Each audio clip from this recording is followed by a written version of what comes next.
විරාමයෙන් අනතුරුව අප යලිත් සූදානම් කඩොල්ල සංවාදය ආරම්භ කරන්නට අද දවසේ අපේ මැදිරියේ ආරාධිතයා සූදානමින් සිටිනවා. ඒ පිළිබඳව තවත් කරුණු කාරණා කතා බහ කරන්නට ගයන් සඳරුවන්.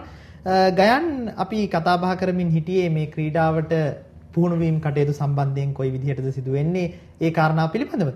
සාමාන්‍යයෙන් අපි ක්‍රිකට් ක්‍රීඩාව ගත්තොත් බෝලයක් බැට් එකක් කියන්නේ සාමාන්‍ය මුදලක් වියදම් කරලා ඕනම ක්‍රීඩකයෙකුට ගමේ ක්‍රීඩා කරන්නවත් ලබා ගන්නට පුළුවන්. නමුත් යතුරුපැදි ධාවකයන් විදිහට ඔවුන්ට අවශ්‍ය වෙන විශේෂම උපකරණය බවට පත් වෙන්නේ යතුරුපැදිය. යතුරුපැදියක් අපි දන්නවා අධික මිලක් වෙනවා. යතුරුපැදියක් මිලදී ගන්නට වැය කරන්නට සිද්ධ වෙනවා. ඒ වගේම යතුරුපැදියක් භාවිතා කිරීමේදී අලුත් වැඩියා කටයුතු කරන්නට සිද්ධ වෙනවා. තරඟවලට ඉදිරිපත් වුණාම යම් ගැටලු මතුවෙනවා. ඒවා ඊට පස්සේ ඒ කටයුතු සිද්ධ කරන්නට වෙනවා. මේ සඳහා අතිවිශාල වියදමක් දරන්නට සිද්ධ වෙනවා ක්‍රීඩකීන් විදිහට. විශේෂයෙන් ඔබ දකින්නේ කොහොමද මේ ක්‍රීඩාවට අවතීර්ණ වී සිටින ක්‍රීඩකීන්ට ඒ සඳහා ඒ වියදම දරා ගන්නට පුළුවන් වෙන්නේ කොහොමද? ඒ වගේම මේ ඒ කටයුතු කරන්නට විශේෂිත ස්ථාන ලංකාව තුළ තිබෙනවාද? රජයේ පැත්තෙන් මේ දේවල් සිදු කරලා දෙනවද? එහෙම නැත්නම් ඔබ පෞද්ගලිකවද කරගන්නට ඕන? ගොඩක් අපි ක්‍රීඩා කරන්නේ පෞද්ගලිකව තමයි අපි එහෙම දෙයක්ම කරන්නේ. කියන්නේ යතුරුපැදියක් ගත්තොත් දැන් අපි යතුරුපැදිය ක්‍රීඩාවලට විතරයි තියෙන්නේ. බයික් එක කම්පිටිෂන් යූස් ඕන්ලි කියලා. ඒ කියන්නේ ඒකේ නඩත්තු කටයුතු සාමාන්‍ය යතුරුපැදියකට වඩා වෙනස්. ඒ කියන්නේ අපේ මැනුවල් එකේම දෙනවා යතුරුපැදිය මේකේ මේ උපාංග මේ පෑ ගානෙන් පසු ආපහු අලුතෙන් දාන්න ඕනේ. නැත්නම් සර්විස් කරන්න ඕනේ. ඒ වගේ. දැන් අපි එයා ෆිල්ටර් එකක් කතා කරොත් එයා ෆිල්ටර් එක සාමාන්‍යයෙන් අද පැද්දනම් පැය 2-3ක් ආපහු ඒක ගෙනල්ලා ක්ලීන් කරලා ඔයිල් කරලා ඔක්කොම කරලා තමයි ආපහු ෆික්ස් කරලා තමයි ඊළඟ සෙෂන් එක දුවන්න ඕනේ. ඉතින් ඒ වගේ මේන්ටෙනන්ස් ෂෙඩියුල් එකක් තියෙනවා ඒකට වෙනම. මොකද අපි දැන් ක්‍රීඩාව කරනකොට අපි යූස් කරන ටයර්ස් තියෙනවා. ඒ කියන්නේ මේ ටයර් අපි සාමාන්‍ය එක ටයර් සෙට් එකක් එක තරඟයකට පමණයි භාවිතා කරන්න පුළුවන්.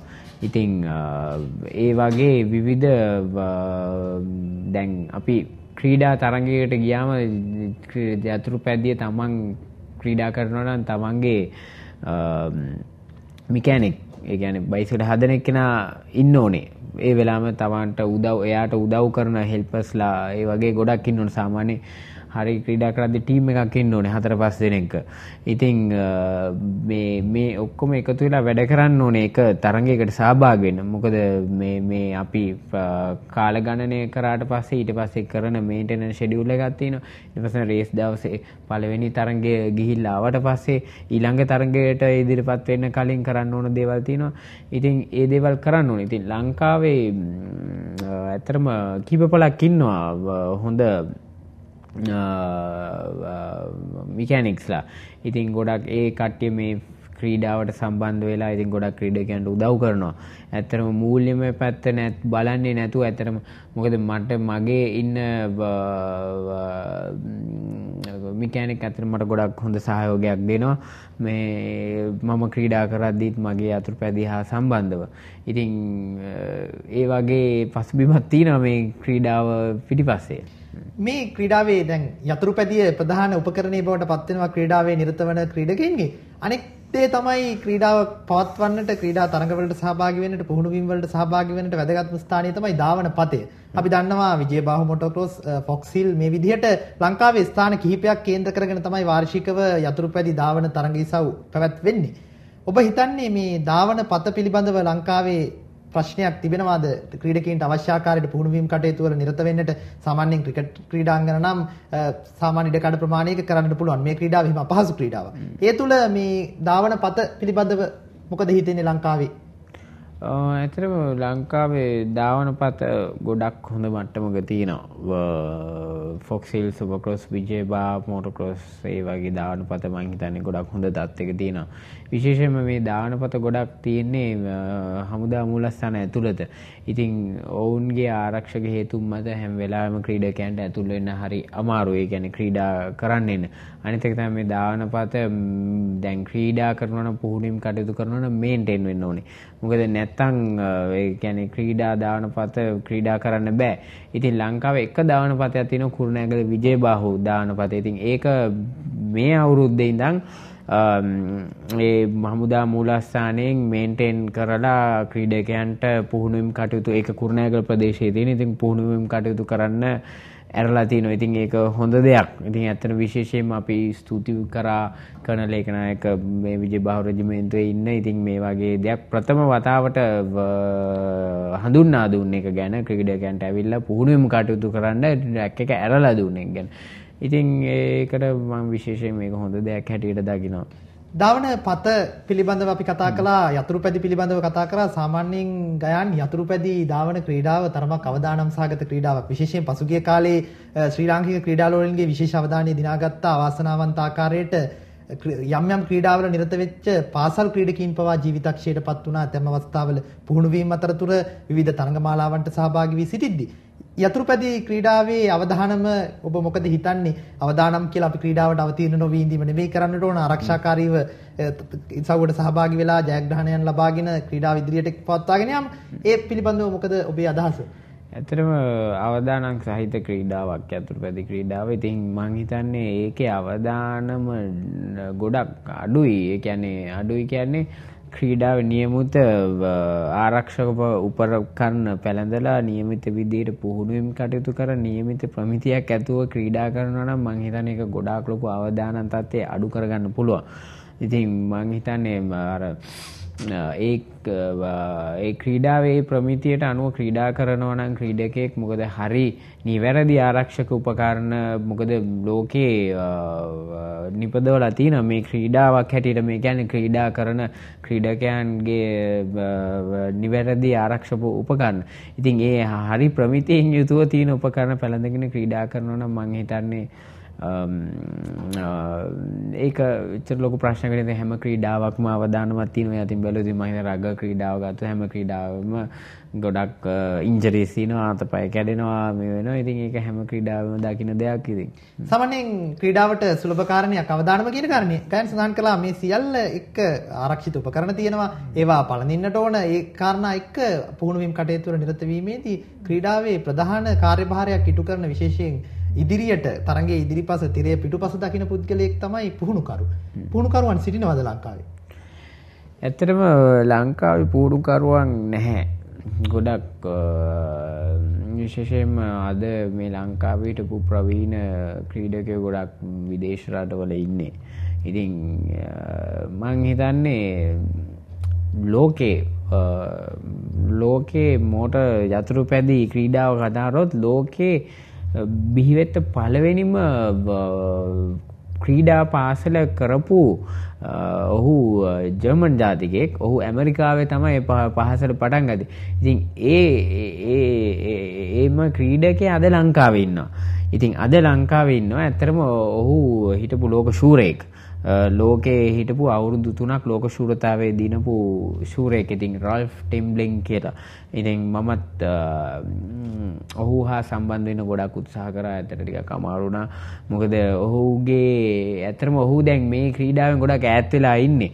මොකද මං හිතන්නේ ඒ ක්‍රීඩකයා ලංකාවේ ඉන්නවා කියන්නේ අපිට ලොකු සම්පතයි. ඉතින් මං හිතන්නේ අපේ සම්මේලනයේ මීට වඩා උනන්දුවක් තිබුණ ඒ ක්‍රීඩකයාව ඔහු ලෝකයේ හිටපු ශූරයෙක්, ලෝක ශූරයෙක්. ඉතින් අපේ මේ ක්‍රීඩාවට ගොඩක් උපයෝගී කරගන්න පුළුවන් පුද්ගලෙක්.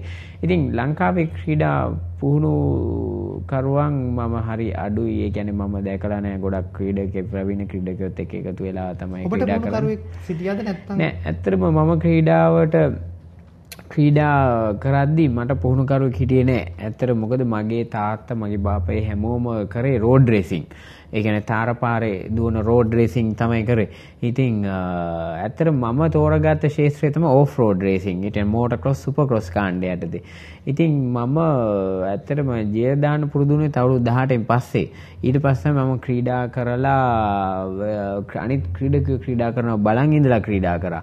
ඊට පස්සේ ගොඩක් තාත්තගෙන් ගොඩක් උපදෙස් හම්බුණා. එයාත් එක්ක මේවා කරලා තමයි ක්‍රීඩා කරේ. ඊට පස්සේ ක්‍රීඩා කරලා තමයි මම අත්දැකීමෙන් තමයි ගොඩක් දේවල් හැදෙලා. ඊට පස්සේ මම ගොඩක් මේ ක්‍රීඩාව සම්බන්ධ පොත් කියවුවා. ඒ කියන්නේ මේ සම්බන්ධ තියෙන ට්‍රේනින් මේවා පිළිබඳ. ඊට පස්සේ මම ගොඩක් ඒ ක්‍රීඩකයෝ පිටරට ක්‍රීඩකයෝ ලෝක ශූරය ක්‍රීඩා කරන ආකාරය නරඹලා වුන් කොහොමද පුහුණුවෙන් කටයුතු කරන්නේ කියලා නරඹලා ඒ දේවල් මම ගොඩක් උපයෝගී කරගත්තා. ඉතින් ඒවා ගොඩක් ලොකු අවස්ථාවක් වුණා මට මේ තැනට එන්න අද. ඉතින් විශේෂයෙන්ම ඇත්තටම මම පුහුණුවීම් කටයුතු යම් තාක් දුරට කරගෙන නැති මං යටතේ පුහුණුවීම් වෙන කුඩා ක්‍රීඩකයෝ රැසක් ඉන්නවා. ඉතින් විවිධ ප්‍රදේශ වලින් ඇවිල්ලා ඉතින් ඔවුන් තරඟ ජයග්‍රහණය කරනවා. ඉතින් ගොඩක් ලොකු සතුටක් තියෙනවා. ඉතින් මගේ බලාපොරොත්තුවක් තියෙනවා මේ අවුරුද්ද ඇතුළත ක්‍රීඩා පුහුණු පාසලක් ආරම්භ කරන්න. ඉතින් සුළු මට්ටමේ ගොඩක් ලොකු විදියට ගෙනියන්න පසු කාලෙන බලාපොරොත්තුවක් තියෙනවා. මොකද ගොඩාක් ක්‍රීඩකයන්ගේ ඉල්ලුමක් තියෙනවා. ඇත්තට මට කාලයක් නැහැ මේ සම්බන්ධය යොමු කරන්න. ඉතින් ඇවිල්ලා මේ ගාන මාව ට්‍රේන් කරන පොඩි ළමයි තාත්තලා ඇවිල්ලා කියනවා මෙයාව ට්‍රේන් කරන්න මෙහෙමයි කියලා.